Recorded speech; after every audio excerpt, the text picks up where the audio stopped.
อันนี้ก็ข้อตอบเนาะตั้งแต่เริ่มเข้าเป็นสมาชิกแล้วเฮาก็มีการเปลี่ยนแปลงเพราะว่าได้บ่หรือว่าไล่ฮับตอนที่ว่าเฮายังบ่ได้เข้าเป็นสมาชิกแต่ก็ไล่ฮับเฮาก็จะต่ำกว่าแล้วเวลาเฮาจริงจะยุ่งยากกับแม่นการเดินทางเลยบอกเพราะว่าระยะทางเฮามันใกล้เด้ทางเฮามันบ่ดีเฮาก็ได้ทางเฮามันบ่ดีเด้เพื่อมาทันมุ่งทันเวลาเฮาจะได้มาค่ายในเทศกาลอาหารลาวเฮาเนาะดีใจแล้วก็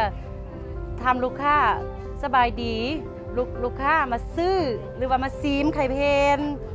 ของเฮาเซิร์นในสื่อสารกับลูกค้าแล้วก็บัญชี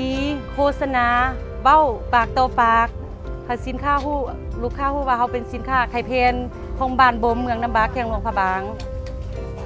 การเดินทางเพราะเพื่อยุ่งยากเฮาต้องได้กะเกียมเอาได้มาเพื่อเฮาจะจุดประสงค์เฮาจะมาค่ายเนี่ยเฮา